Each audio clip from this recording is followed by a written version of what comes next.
Maaf ya, saya dari netizen nih, saya harus bahas nih. Alah, bilang aja lo mandul. Kita kasih solusi. Coach Rene. Kenapa? Jadi kenapa? Jadi gini, kan kemarin kita sempat rame ya ngebahas mengenai psikopat, sosiopat. Ya memang ada sebuah atau seorang lah, sebuah kayak kasar banget. Misalnya dia adalah kecenderungannya suka marah-marah, egois, narsisistik dan seterusnya. Biasanya ternyata data menunjukkan itu ada pada CEO atau para bos-bos atau para manajer. Betul. Artinya apakah berita yang beredar yang lagi rame banget, wanita yang saya hormati ini yang selalu menggaungkan child free dan seterusnya itu bisa dikategorikan sebagai... Kayaknya ini pas banget ya, karena gue nggak pada kompetensi untuk mengomentari ini. Orang aja kita panggil gimana gitu, punya kalian. Dokter Sehat Risa. dong. Yeah, Sehat alhamdulillah. Aduh. saya nanya ya, saya nggak mau statement ya dok. Gita Saf ini berarti psikopat atau sosiopat? Enggak, ini nanya-nanya apa ada hubungannya? Gita, gue nanya ya Git, gue nggak statement apa-apa loh Git. Ini kan konsumtif publik berita. Gue coba ingin melengkapi dulu sih dok pertanyaan dia, karena kemarin waktu kita bahas di 2 episode sebelumnya lumayan seru tuh komentar-komentarnya. Sosiopath, psikopat itu 11-12, tapi keduanya anak dari kecenderungan narsisistik. Narsisistik itu me, myself and I lah kalau ngelihat. Kalau ngelihat apa, mau ngelihat mirror, ngelihat ngelihat cermin tuh, gila gue cakep banget ya. Aduh, kalau gue bisa nikahin gue nikahin deh, gitu kayak kurang lebih gitu ya. Jadi aneh banget, sumpah aneh banget. Tapi gue nanya sama lo, kecenderungannya sekarang kita dilatih untuk kayak gitu loh. Kita dilatih untuk jatuh cinta sama image kita, dan untuk supaya image kita itu bisa terus dibahas. Muncullah isu-isu yang kontroversial yang kecenderungannya sangat fokus sentral pada lu. Kan kayak gak mau punya anak, kenapa? Karena gak mau repot gitu. Menurut saya sih ada arah ya gak mau direpotin gitu ya. Gak mau direpotin. Itu narsisistik kan dok? Ya, kalau yang tadi dikatakan ya dari permulaannya ya sosiopat atau psikopat gitu ya, atau yang ada yang tadi narcissistic personality itu kan sebenarnya kelompok kepribadian ya, yang kita bilang sih tipe B gitu ya. Ada tipe A, tipe B, tipe C. Apa tuh dok? Type-nya. Jadi orang tuh pasti setiap personality. Tipe A itu adalah? Tipe A itu yang pendiam gitu. Ada kelompoknya itu ada yang schizoid, ada yang paranoid. Nah itu masuk di kelompok yang A. Jadi nggak keluar. Iya, dia lebih ke dalam. Nah, kalau yang B itu yang tadi yang dikatakan akuilah aku, lihatlah aku. Centeringnya. Lo kok gak ngakuin gue sih gitu. Jadi ada yang namanya kalau di yang B itu ada yang tipenya emosinya nggak stabil, itu biasanya yang ambang ya. Ada juga yang tadi narsisistik ya. Ada juga itu yang B. Okay. Ada juga yang tadi psikopat atau psikopat. Sosiopat dan psikopat itu sebenarnya sama ya, cuma masalah istilah aja ya. Sosiopat ya psikopat gitu. Oke, ya sebentar gini dok. Yang C tunggu, gue penasaran yang C itu yang lebih kecenderungannya orangnya suka cemas-cemas, suka khawatiran gitu. Oh, paranoid. Sama kayak A dong. Yang kalau A kan kendalem. Ya, tapi bisa kalau yang C itu lebih ke intinya OCD. Nah, jadi suka berulang-ulang apapun, merasa maunya perfeksionis. Nah, itu yang tipe C gitu. Ya, mungkin saya coba menengah dan membela ibu Gita yang terhormat ya. Beneran saya bela. Okay. Bisa jadi mungkin dia tuh bukan pengen diakui, pokoknya gue dengerin gue. Ego bukan, memang dia punya satu reason yang kuat kali. Kalau punya anak, nanti gue gak bisa pacaran seumur hidup. Kalau gue punya anak, tidur gue keganggu. Dia screaming mulu tiap malam. Kalau punya anak, nanti dia gak keurus. Kalau lagi gue sibuk bisnis, sibuk apa, jadinya anak jadi tumbuh kembangnya terlantar. Perkembangan otaknya dan seterusnya. Artinya kan itu bukannya pemikiran yang sangat mulia ya dari seorang yang memiliki pemikiran seperti itu. Mungkin kan? Ya gak gitu? Ya, kita kan semuanya kembali kepada individu. Lu jangan mundur, lu jangan obvious gitu dong, dukung dong. Lu jangan bisa gitu coach. Jangan bener dong. Loh, sekarang gini, dia bayangin dong, dia punya anak titipan Allah. Muslim kan, bener kan? Titipan Allah Subhanahu wa taala, ditelantarin dosa. Iya kan? Iya dok. Ada momen-momen diam tuh lebih baik sih. Ini kayaknya salah satunya. Dokter silakan dok. Iya, kalau yang tadi dikatakan ya setiap individu itu kan punya pilihan ya. Pilihannya itu untuk the next-nya kehidupannya mau ngapain gitu ya. Kalau memang ada kecenderungan egois ya, egoistik itu kan banyak di tipe B ya. Jadi dia maunya tuh apa-apa tuh ya semau gue gitu, ya apa kata gue gitu. Nah itu kan artinya kan nggak bisa socialize gitu ya. Jadi interaksi sosialnya jadinya nanti akan terhambat gitu ya. Sulit untuk membuka untuk connection atau keterhubungan dengan orang lain. Kan lebih egois maksudnya seperti itu. Gue menghormati orang yang khawatir punya anak. Ya. Lebih kecenderungan ke jadi situ. Khawatir karena nanti kalau ada anak gue bisa ngurus gak ya. Tapi kalau kemudian mendeklarasikan tidak mau punya anak dan mempromosikan tidak seharusnya punya anak karena punya anak itu akan merepotkan hidup lo, justru menurut saya sangat egocentrical nggak sih? Oh maksud coach Rene diem-diem aja gitu? Bukan diem-diem aja. Maksudnya ya udah lo menurut pemikiran lo aja gitu. Maksudnya kalau lo memang lo pengen child free, pengen gak punya anak ya diem-diem aja. Lo gak usah ngajak-ngajak yang lain gitu. Ini seharusnya diskursus yang terjadi dalam pemikiran ya. Karena udah tua juga sih ya, udah 50-an gitu ya. Jadi kalau menurut gue gini, ide yang masih raw, yang masih harus diuji, jangan dilontarkan dulu gitu. Karena kita belum cukup menguji ide itu. Jadi untuk menjadikannya sebagai ini kebenaran buat saya dan kebenaran buat semua, menurut gue beban dilonya berat. Tidaklah suatu saat ada satu kitab yang mencatat semuanya, semua pemikiran lo, semua perkataan lo, semua perbuatan lo, semua tulisan lo, itu akan dimunculkan. Dan tentunya kita akan berhadapan dengan hakim yang nggak kayak di dunia ya. Hakimnya bisa harus berhadapan dengan pembela dan pembelanya bisa punya argumen A B C D E yang mungkin hakimnya nggak tahu. Tapi nanti kan hakim agung ini tidak dibatasi oleh ruang dan waktu. Jadi apapun yang kau pikirkan sebenarnya Allah udah tahu gitu. Nah, gue cuma khawatir aja sih pada saat ide yang di luar, maaf ya gue menggunakan kacamata ini karena gue muslim ya, yang di luar fitrah. Ya. Pertanggungjawabannya berat. Justru jelas. Buat kitanya menurut gue. Ya. Dan orang-orang yang memilih untuk mengikuti kita, cuma lebih berat adalah kitanya. Ini saya ngelihatnya sih. Ya. Jadi ini ide yang masih sangat raw, masih mentah ya. Masih mentah yang menurut saya nggak pada tempatnya untuk kemudian jadi dilempar ke publik. Bahkan kayak ini kita bahas di sini gitu ya. Justru yang lebih sentral, saya pengen tahu sih basis pemikiran seperti ini karena menurut saya nggak natural.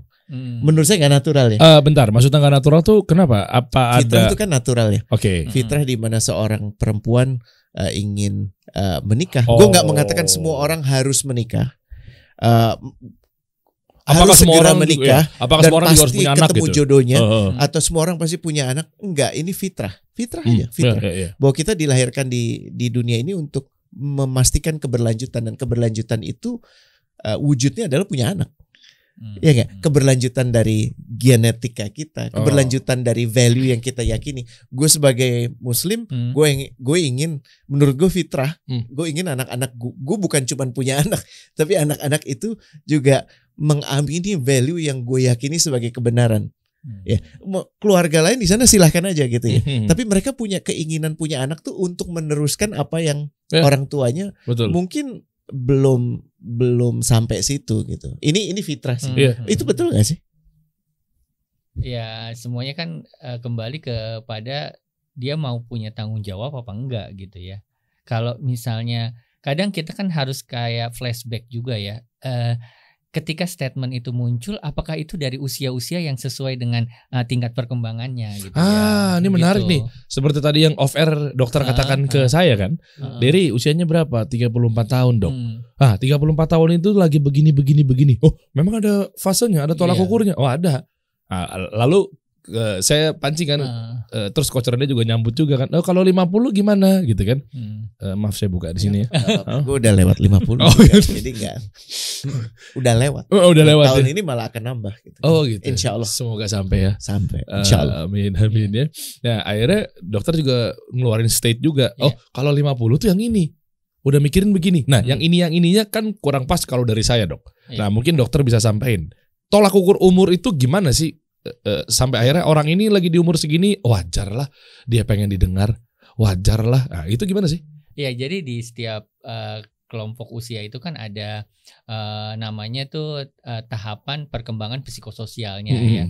Nah di situ dikatakan kalau memang usianya masih remaja ya dia masih identifikasi gitu, dia masih mencari jati diri. Tapi kalau udah stepnya di usia-usia yang di atas itu ya dia udah mulai butuh pasangan gitu, dia butuh keintiman.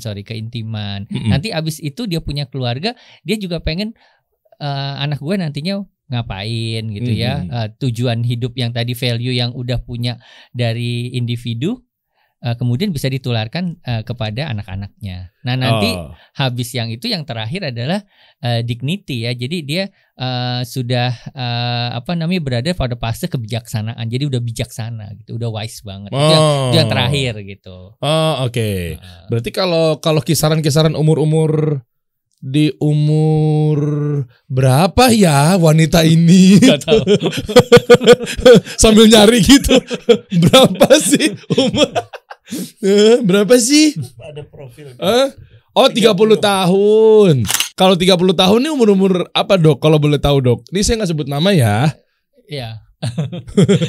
Dokter ngilu sendiri. Kata dokter, gue gak biasa di pinggir jurang nih. Jangan jebloskan aku. Soalnya pasiennya gak ada di depannya kan. Oh iya. Yang mana? Gimana, Dok? 30 tahun, Dok. Dia kan artinya masih di 30 tahun ya. Artinya dia sebenarnya masih mencari bentuk keintiman, dia mencari pasangan, terus harus making keluarga, membuat keluarga, membangun keluarga sebenarnya. Loh, tapi katanya nggak mau. Makanya ini kan menurut saya fitrah ya. Fitrah ya. Secara religi ya. Agama maksudnya spiritualisme. Fitrah itu kan maksudnya gini, diajarkan oleh agama, tapi value kecenderungan yang melekat pada kita. Bahkan bahwa kita meyakini ada satu kekuatan yang tidak bisa disamai oleh siapapun, itu kan fitrah. Nah, kalau menurut dokter ini kaitannya gimana ya dengan maksudnya gini, supaya lebih lugas ya Allah ribet banget gue ngomongnya. Berat. Bisa keluar statement seperti ini dan artinya dia juga siap meresikokan konflik dengan orang-orang yang tidak sepakat. Itu butuh keberanian, betul. Ya, butuh keyakinan. Ya kenapa gitu? Itu berasal dari mana sih, Dok? Saya lebih tertarik bukan komentarnya, tapi apa yang mengakibatkan komentar ini keluar? Cari sensasi kah? Kan mungkin ya. Atau mungkin ada transaksi kah? Maksudnya gimana transaksi itu? Iya, ada yang menitipkan untuk menyampaikan ini. Nggak usah naif lah. Sekarang kan kita ingin menyampaikan konsep-konsep, ide-ide tentang materialisme, tentang ateisme, tentang apapun itu. Let's not be naif ya, tentang liberalisme. Konsep-konsep itu kan butuh dibumikan, diperkenalkan oleh orang-orang yang mengamininya dan menyuarakan dalam konteks-konteks yang sesuai dengan kehidupan lo sehari-hari. Betul. Contoh, kenapa mesti ada halal haram makanan? Bukankah semua makanan itu dari Sang Pencipta? Kan yang menghalalkan itu menurut pemahaman lo. Jadi kita makan sekenanya aja dong. Paham nggak? Iya. Cuma gini, transaksi yang dimaksud, oke lah kita buka di sini ya. terkait apakah memang misalnya ada uang atau mungkin Walau bisikan. Iya. apapun itu. Tapi kan kalau nggak melulu uang sama nggak melulu bisikan atau titipan, kalau memang ternyata mungkin dia dulu pernah belajar satu artikel atau mungkin apapun itu di circle-nya orang tersebut, siapapun itu ya. Ini kita lagi nggak bahas menyondong ke mana-mana ya. Tapi bisa jadi memang ternyata kayak kita beragama nih. Oke, yang gue yakinin berarti ini akidah gue nih gitu. Kita kan emang makhluk sosial ya. Cuman menurut saya ini tadi ide ini sangat kontroversial untuk dikemukakan dan sangat mentah menurut saya. Sehingga saya butuh tahu menurut dokter assessmentnya muncul dari pemikiran yang seperti apa sih konsep ini keluar gitu. Iya, sebenarnya kan kalau dilihat ya individu itu kan punya hak speak up ya. Ya, artinya kontrol diri lah ya. Apakah sesuatu ide yang ada di dalam gagasan di buah pikirnya itu harus selalu diutarakan gitu kan, bisa aja kita itu nggak bagus kalau berdasarkan value-value agama, religi, spiritual kita. Nah itu kan nggak harus biar orang tuh tergeneralisasikan, gue begini, yuk kayak gini juga, atau jadi ngajak atau apa, kan kita nggak tahu ya. Karena kan apalagi kalau kontennya ke remaja kan masih mencari jati diri tadi, identifikasi.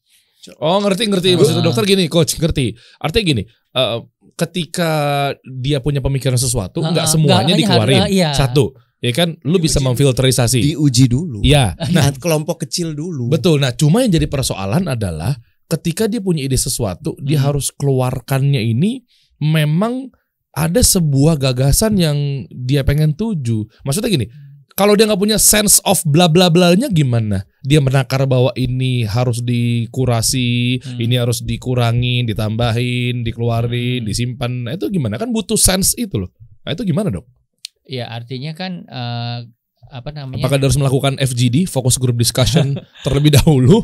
Setiap saat kita melakukan FGD dengan lingkup kita. Makanya disarankan punya lingkup yang baik dan benar gitu. Oh, FGD-nya dari lingkup ya? Iya. Oke. Gimana tuh dok?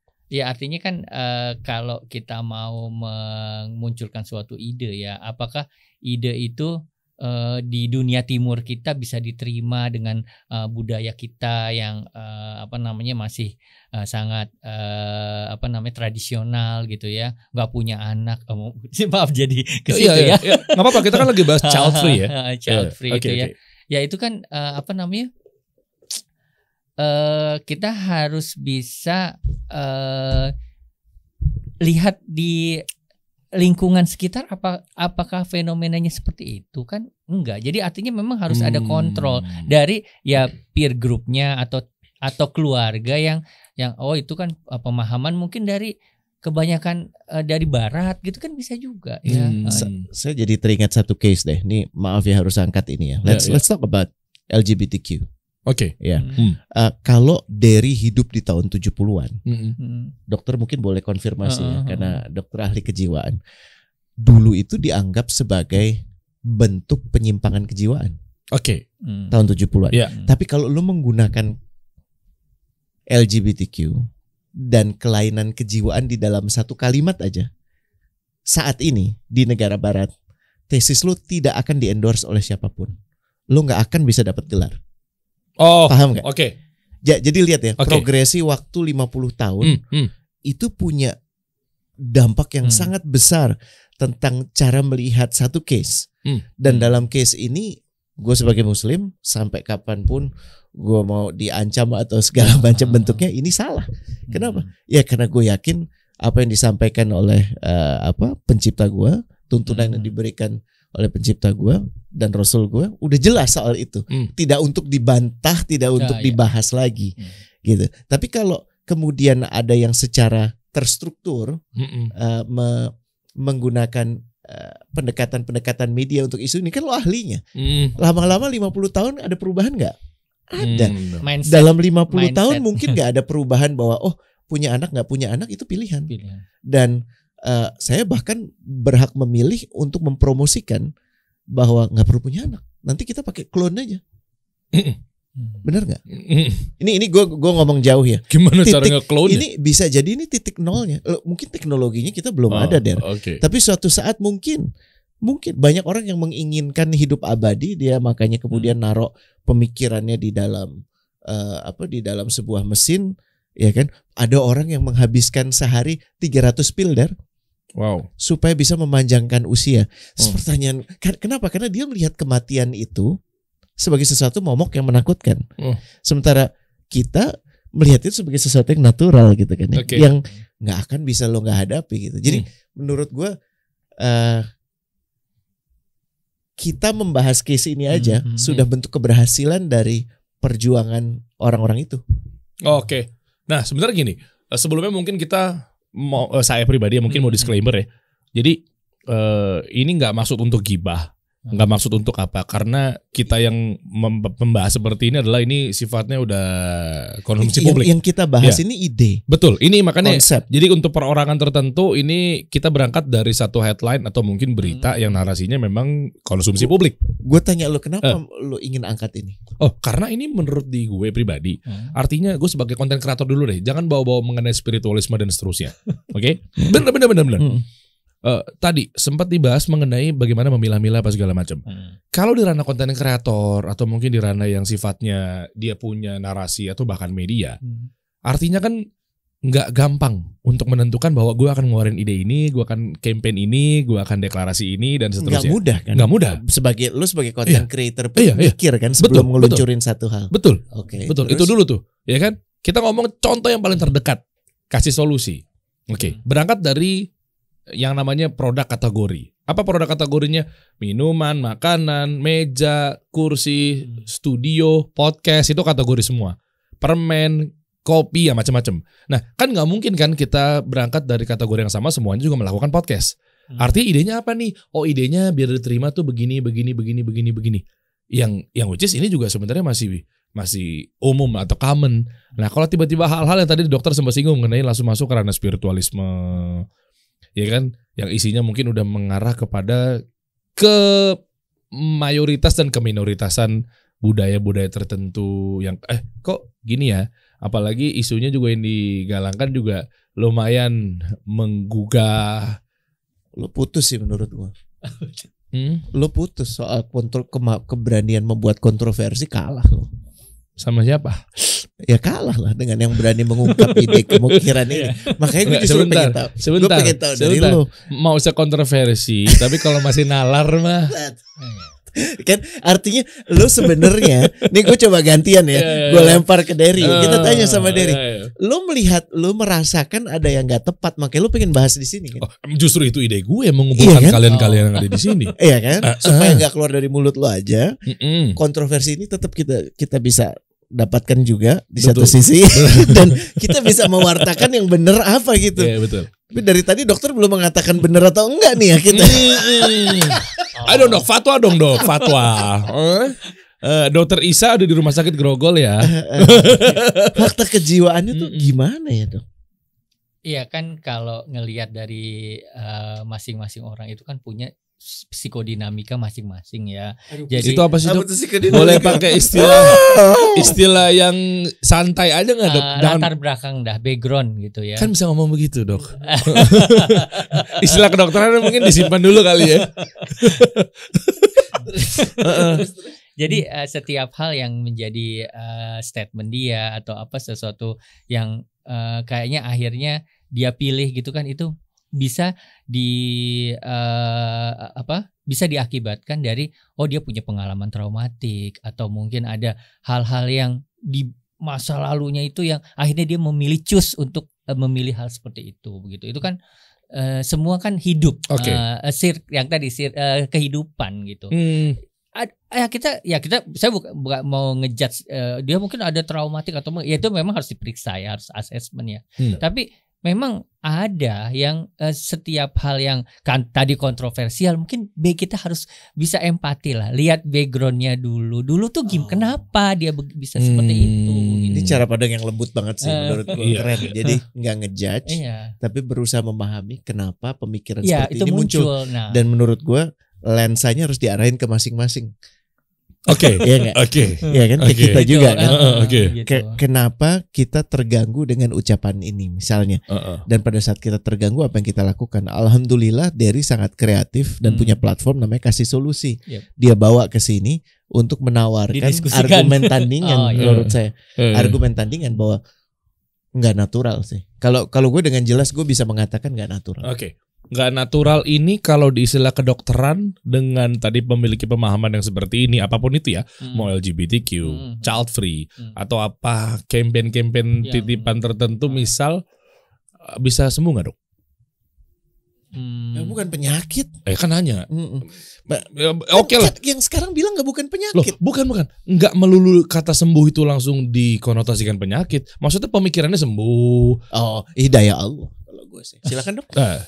Aduh, diplomatis sekali ya bapak yang satu ini. Aman terus. Jadi salah ntar saya yang nyemplungin ke jurang nih lama-lama nih. Saya Paulo tadi tajam banget. Kalau kuncinya sih sebenarnya ya kita kan kalau di dalam sesi konsultasi ada yang namanya psikoterapi ya, dimana kita bisa ngelihat dinamiknya dia itu bagaimana sih, seperti tadi latar belakang kehidupan sosialnya dia gitu ya. Dari situ kita coba untuk mencari titik temu dan hal-hal yang connection dan mungkin bertabrakan dengan norma-norma di dalam kehidupan di Indonesia misalnya seperti itu. Circle ngaruh nggak dok?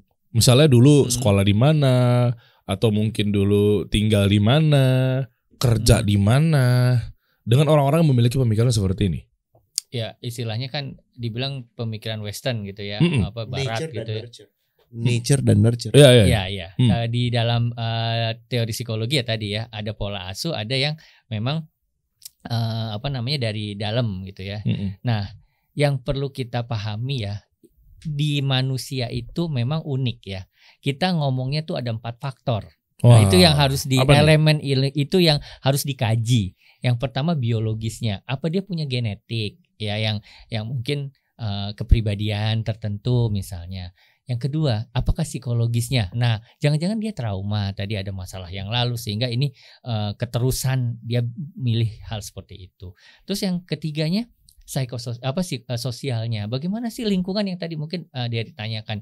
Oh, jangan-jangan dia backgroundnya tinggal di barat atau yang benar-benar semuanya tuh bebas gitu atau apa ya, karena diberi kesempatan untuk speak up. Nah, itu mungkin ya. Terus tapi mau dibawa ke iklim timur Indonesia. Yang terakhir ya tadi spiritual, jangan lupa harus tetap dikontrol lah, bahwa kita punya pemahaman agama, religi, spiritual yang harus bisa menjadi buffer yang bisa memfilter gitu. Jangan apa-apa tuh maunya saya gitu. Centering nih gue nih gitu. Masya Allah, dokter penjelasannya clear banget dan ilmiah. Tapi gini dok, kira-kira setuju nggak? Ini bukan saya ya, saya disclaimer nih. Bukan saya ngomong nih, saya hanya menyampaikan. Saya sebagai corong-corongnya netizen. Ya, jangan pelintir ya. Ada yang bilang, kalau kata netizen nih, kalau ada orang yang ngomong kayak, wah gue tuh orangnya ateis banget, gue tuh orangnya tuh agnostik banget, bener deh. Ih gue mah gak percaya begitu-begitu. Semua itu sains, semua itu keilmuan, alam dan seterusnya. Terus netizen ada nyeletuk dok, alah bilang aja lu malas sholat. Satu. Yang kedua nih, netizen lagi nih, saya baca di komen-komen. Saya kan kadang kalau nganggur bingung mau ngapain, saya baca komen netizen. Biasa gitu. Ada yang teriak tuh, child free, kebebasan, bisa pacaran seumur hidup sama pasangan kita, nggak ada yang ganggu. Ribet punya anak, begini. Badan jadi jelek, skincare jadi bertambah dan seterusnya, kucel. Wah, mbak-mbak di rumah. Ada yang komen, maaf ya, saya dari netizen nih, saya harus bahas nih. Alah, bilang aja lo mandul. Saya udah disclaimer. Saya nggak menyudutkan orang-orang tidak punya anak. Ingat, saya lagi mengantarkan kepada dokter dari netizen. Maksudnya saya jujur dukung. Jangan begitu netizen. Bisa jadi mungkin dia sudah berusaha. Dia pakai bayi tabung. Sabar dong. Nah, justru netizen balik lagi. Justru karena itu. Anda udah melakukan segala cara, tapi penyerangan tetap bertubi-tubi ke Anda. Makanya Anda ingin melepas dan rilis semuanya. Misalnya gitu. Gimana tuh dok? Artinya kan sebenarnya itu kita harus bisa ngelihat dari sisi dia gitu ya. Jangan ngelihat dari sisi orang lain gitu ya. Jadi istilahnya kacamatanya dari perspektif dia tuh memilih hal seperti itu ada dasarnya apa begitu. Jadi semua tuh harus ada obrolan gitu. Jadi jangan ada statement jangan kita men-statement oh dia karena begini-begini, itu kan nggak bisa gitu ya. Jadi jadi nggak boleh tuh, betul tuh netizen jangan begitu ngomong lu. Jangan ke rumah begitu. Tenang. Buat lo gua samping lo, gua belain lo. Kita serang netizen ya. Ya enggak gitu. Tenang. Ya artinya kan ya tadi dari individunya sendiri apakah sudah ada kan sesuatu yang bisa di speak up, ada yang enggak gitu, itu kontrolnya lah. Berarti netizen salah ya dok ya? Yang tadi langsung ngejudge itu nggak boleh ya? Tuh nggak boleh. Anda tuh fitnah netizen, nggak boleh begitu. Kenapa coach? Kayak gue cuma mau nambahin sedikit.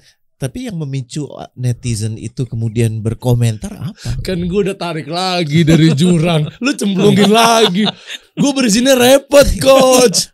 Gue tadi udah cemplungin lagi sama dia. Gini, you reap what you sow.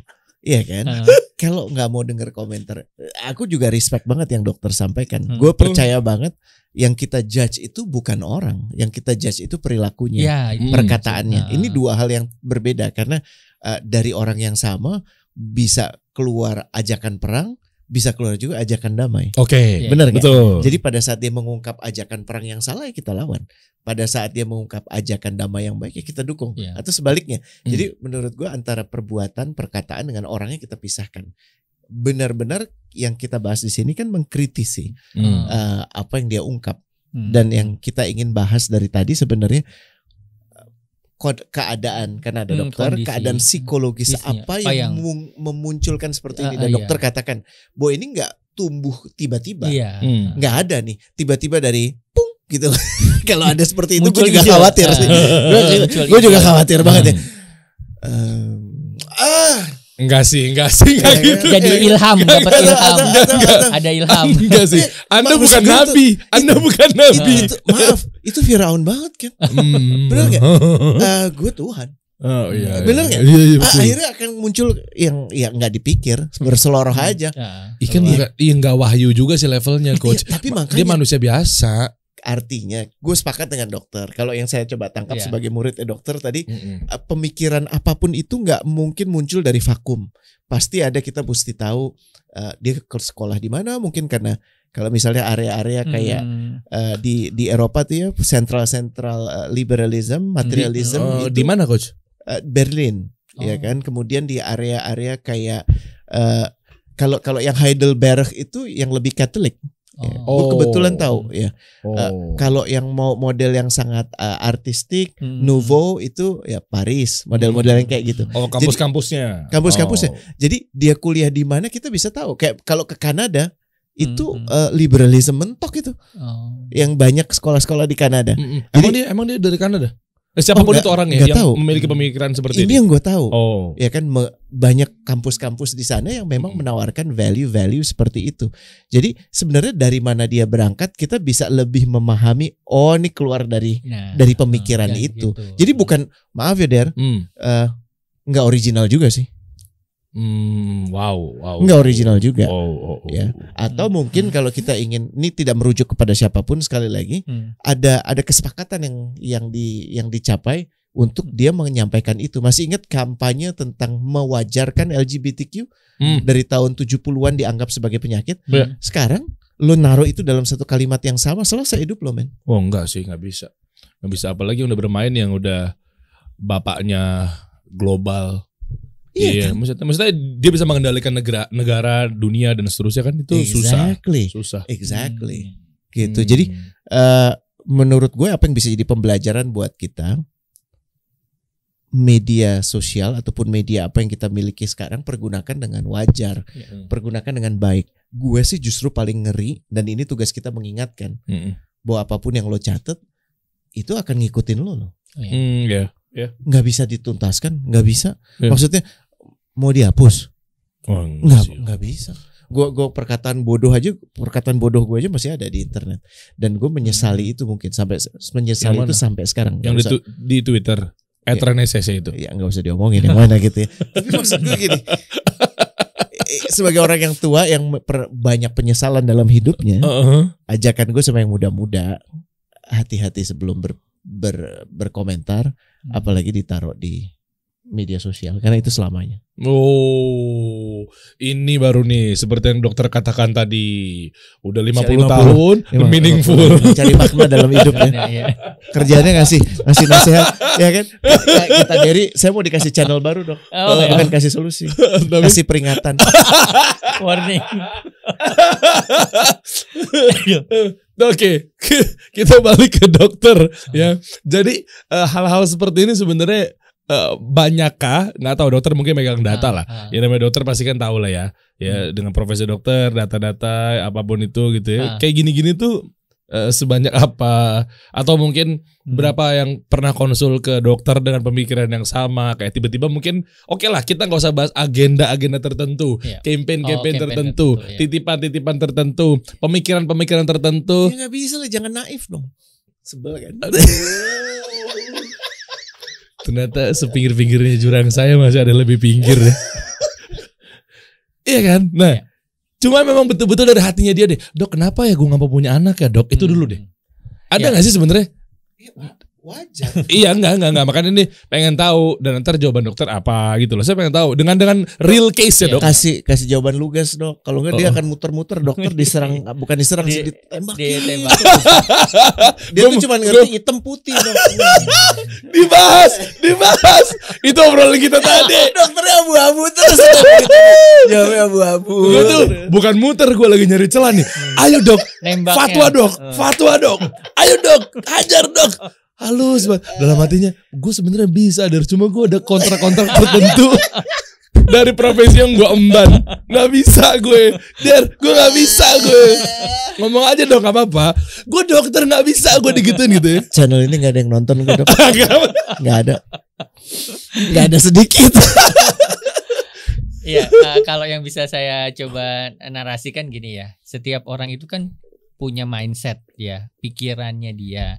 Nah kadang mindset itu yang terlontar itu kan kadang-kadang nggak bisa lepas dari tadi kehidupan masa lalu dia gitu. Nah kalau tadi ada nggak mau punya anak, artinya dia nggak, misalnya ternyata udah diwawancara dari penilaian gitu ya, oh saya nggak mau punya anak, nggak mau ngerepotin. Nah kan tadi ada unsur egoisnya. Terus nah kalau yang namanya nggak mau di dalam kehidupan punya anak kan pasti ada stres gitu. Stres itu biasa gitu ya. Di individu manusia kalau nggak stres ya nggak enak kehidupan, nggak enak hidup gitu ya. Karena stres itu membuat kita menjadi lebih move on dan kita bisa ngekoreksi hal-hal yang istilahnya mungkin zaman sebelumnya ada sedikit wrong gitu. Jadi artinya stres itu ya memang akan terus ada di dalam kehidupan, dan itu yang membuat kita tuh hidup jadi lebih enak gitu. Nah kalau dia udah mutusin, gue nggak mau ngerepotin, nggak mau dengerin ada anak nangis atau apa itu, lah artinya dia nggak mau stres. Nah itu kan udah individu egois ya. Oh bukannya kalau nggak mau stres itu bagus dok? Misalnya tajam tuh. Ya akhirnya bener pelan-pelan ya. Jadi dok apa kata egois apa? Oh egois apa? Egois. Yang di framing kena gue. Tapi bukannya kalau nggak pengen stres itu bagus dok? Contoh misalnya, udah carut marut nih di Indonesia, udah kepenuhan, udahlah kita depopulasi aja lah. Maksudnya kan pas gitu, jadi nggak banyak orang bikin stres gitu dok. Siapa tahu kan? Lo kelihatan nggak menjiwai sekali argumen lo. Loh, kan, loh bener dong. Bener dong. Kan tadi bahasa stres kan. Ya. Kalau banyak orang, banyak populasi kan jadi makin stres. Sementara bukannya kalau nggak stres itu bagus, bener dong? Gue cuma mau bilang aja. Bener dong. Di antara kita bertiga yang paling ahi-ahi itu dia sebenarnya. Cuman hari ini dia sok polos aja, bener nggak dong? Dibuka kartunya. Bentar lagi ngomong nih. Udah lo playing victim kan? Lo gak berguna. Ya bener kan tentang stres. Nggak nih, oke lah, nggak usah pakai agenda depopulasi deh. Gue ralat deh. Nggak usah pakai itu deh. Kan tadi kan dokter bilang kalau nggak stres Justru kan orang pengennya stres dong. Iya. Butuh stress out. Oke, tahu mungkin ada elemen-elemen tertentu kenapa kita harus stres, evaluatif dan seterusnya. Tapi bukannya kalau nggak stres itu malah bagus. Itu aja dulu poin-poin awam dulu deh. Iya dong. Kan bagus. Karena kalau kita nggak ada hal-hal yang membuat kita menjadi lebih adaptif ya, lebih bisa beradaptasi atau penyesuaian, ya hidup kita statis gitu. Karena yang namanya stres itu kan nanti ada dua. Kita maunya di-stres atau eustress. Di-stres itu stres negatif. Kalau eustress itu stresnya positif. Jadi setiap hal yang menekan kita itu pasti ada dua nih.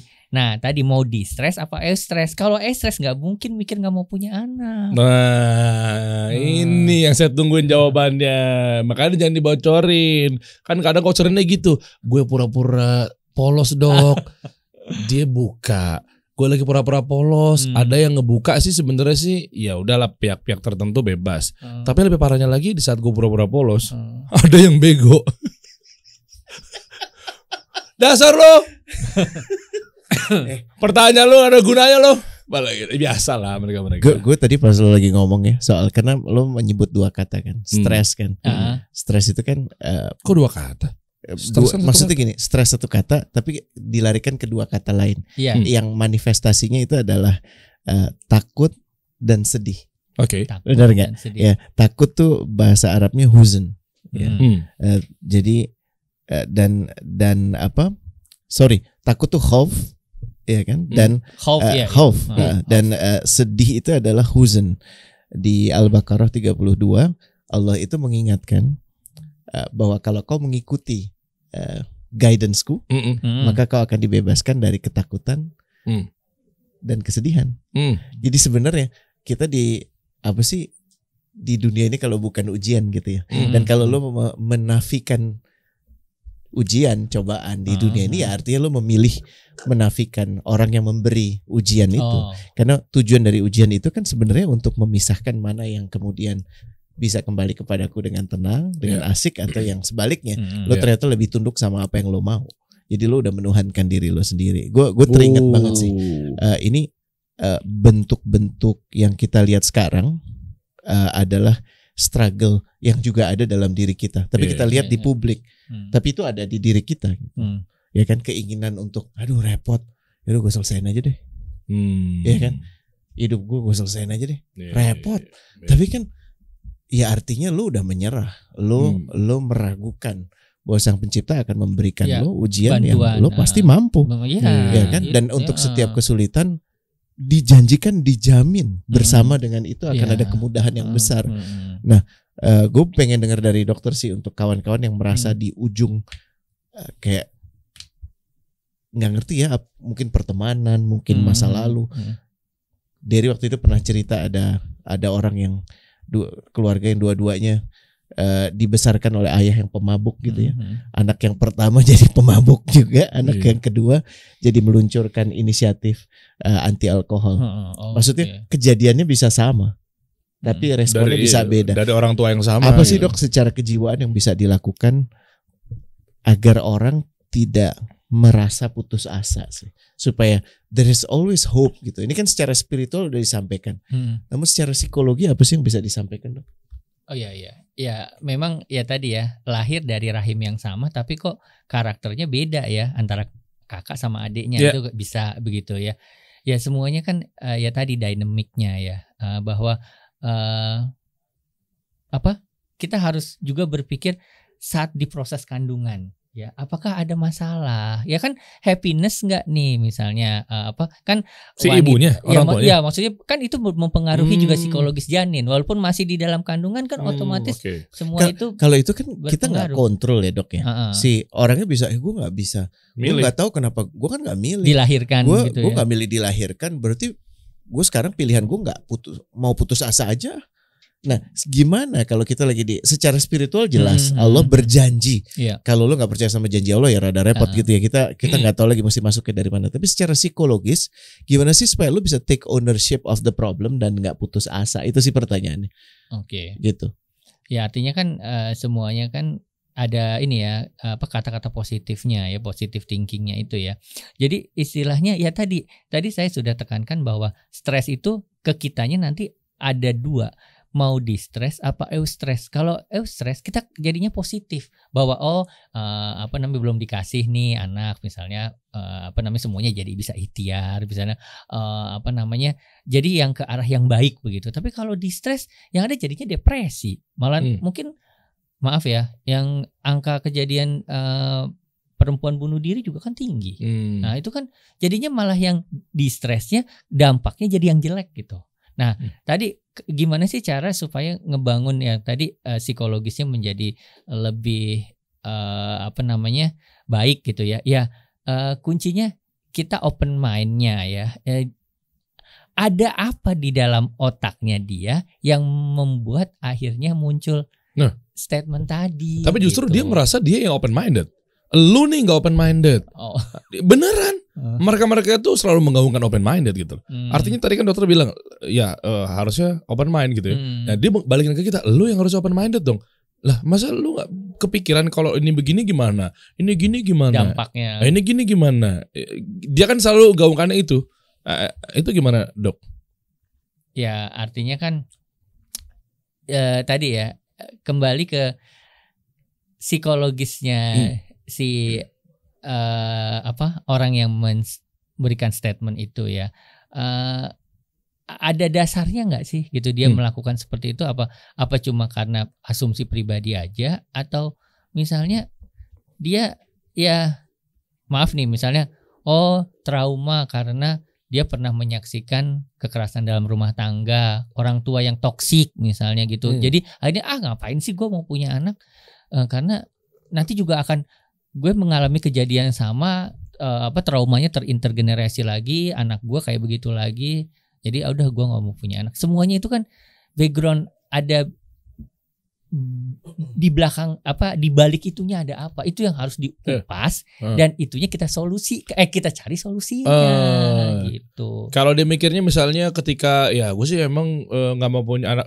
Misalnya gini, kayak tadi kan kenapa apa yang bisa bikin kenapa kita nggak punya anak, sabar nggak mau berusaha. Itu kan kalau memang orang yang dari awalnya pengen punya anak tapi nggak bisa dong.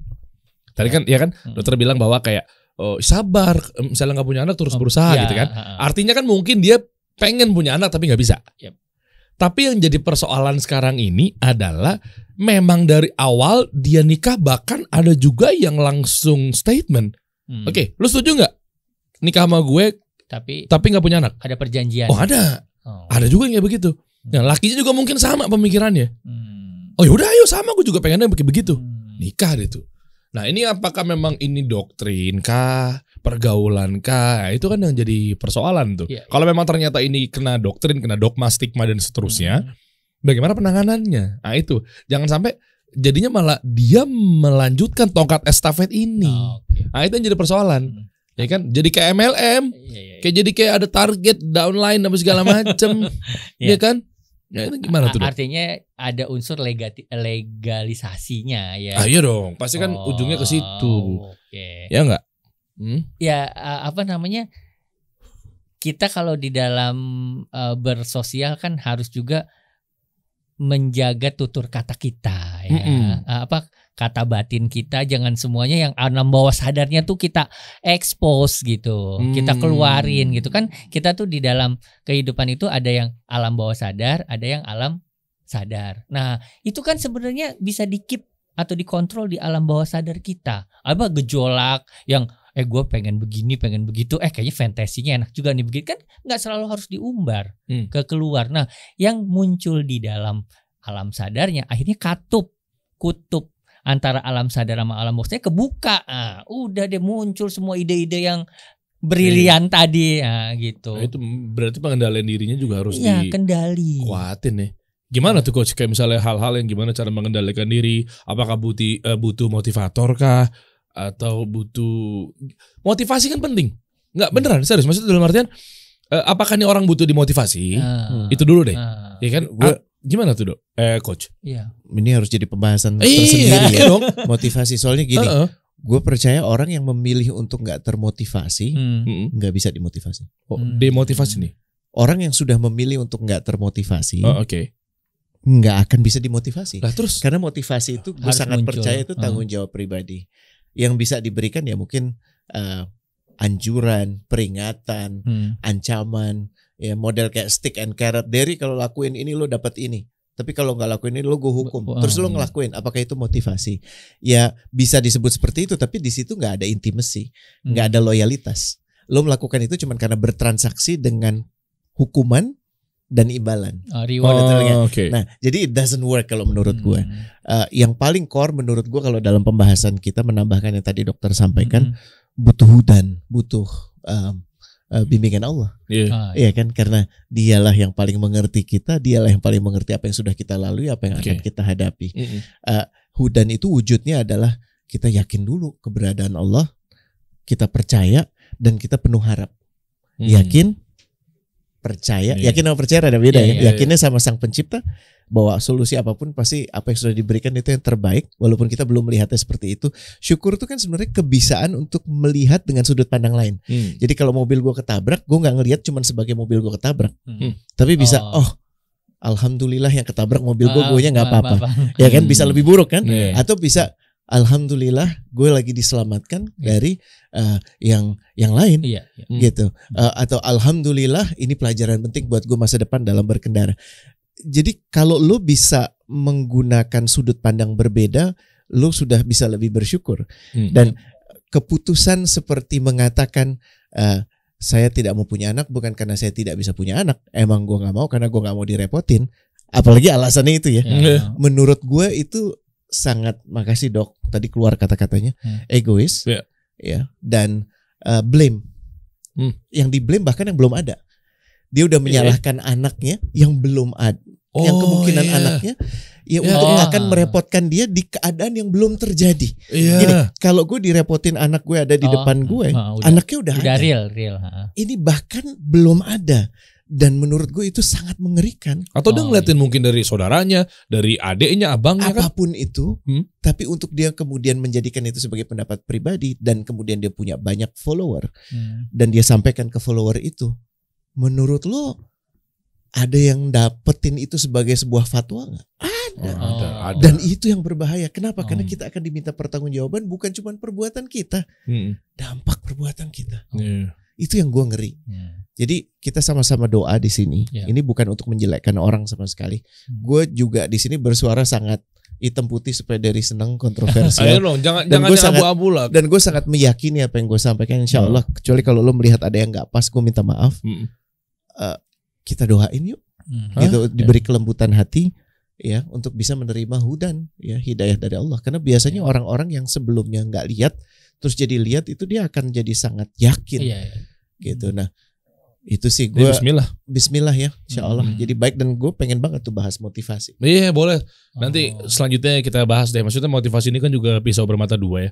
Tadi yang Coach Reni bilang nggak bisa dimotivasi apa segala macam. Nah terus kalau gitu tugasnya motivator apa? Nanti kita bahas ya next week. Kita kasih solusi.